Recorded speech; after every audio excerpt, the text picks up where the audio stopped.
قاضي الحاجات اقضي حاجاتنا یا الله یا الله. داسې زبردسته وظیفه ده چې د دې وظیفې کولو سره به د الله جل شانه تمام حاجتونه پوره کړي. ستا چې څومره ارمانونه دي الله جل جلاله به د دې وظیفې په برکت سره تاله پوره کړي. بسم الله الرحمن الرحیم. السلام علیکم ورحمت الله وبرکاته. زما وروڼو او خویندو، نن درته یو داسې زبردسته دعا یم که دا دعا تاسو پابندۍ سره کوئ چې د ستا هر قسم حاجتونه وي الله جل جلاله به ستا تمام حاجتونه پوره کړي.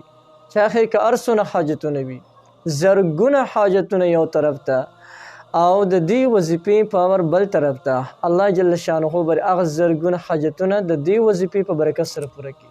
کله چې تاسو دا وظیفه پابندۍ سره کوئ، داسې رموز او داسې اسرار به څه کوي چې تاسو ورته حیران پاتې شئ.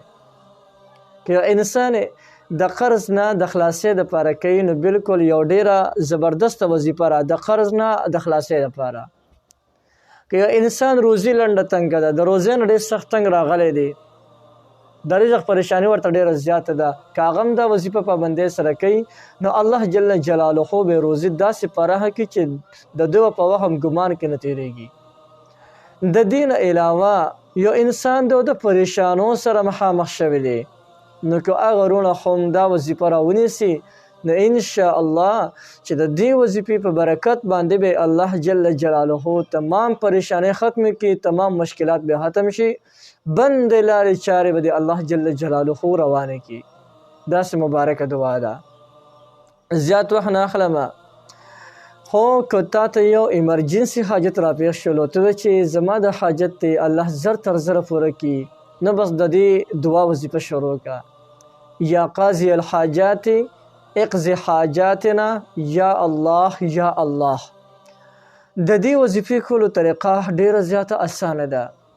د سمپل تاسو به داسې وکړئ چې د هر منځ نه په اصباح دا وظیفه 15 کرته کوئ. ډیره زیاته اسانه ده. هر یو منځ کوئ، خو یو خبره چې دې سره 15 واړه وخته منځ به پابندۍ سره کوئ، او د هر منځ نه په اصباح دا وظیفه 15 کرته کې. او ډېره ښه خبره دا ده که انسان ته مخکې وروستو 3 کرته درود شریف ووایي، نو ډېره ښه ده. ولې چې په دې کې د دې وظیفې یو قسم له پاور نور هم زیات شو.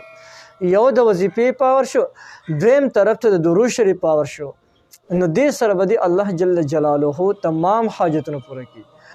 چاهې که د ستا هر قسم حاجتونه، او کله هم چې د کم ګوره دا به د هر فرض منځونه پس وي، د هر فرض منځونه پس بس چې سلام وګرځې او د ستا دا کومې دعاګانې وي هغه دعاګانې ووایې، دا کم هغه ذکر اذکار هغه وکړي، د ټولو په آخر کې به دا وظیفه خو مو کې 15 ځله یا قاضي الحاجات اقضي حاجات څنګه دی، یا قاضي الحاجات اقضي حاجاتنا یا الله یا الله.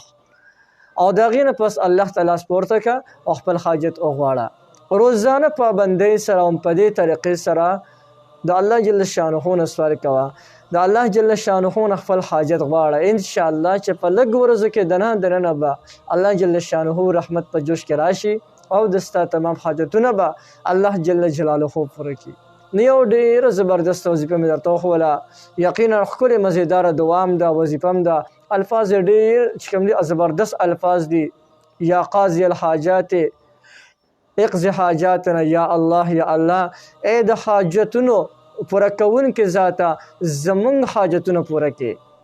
یا الله یا الله، ای الله ای الله. څونه ښکلي الفاظ دي. یقینا چې دا وظیفه تاسو پابندۍ سره کوئ، نو تمام حاجتونه به د الله جل شانه په دې وجه باندې پوره کړي. نو دې مکمل هر چاته مکمل اجازه شته دی، بلکل تاسو ته پیدا غشتلی شئ، لیکن د ناروا کارونو دپاره به دا وظیفه قطعا تاسو نه استعمالوئ.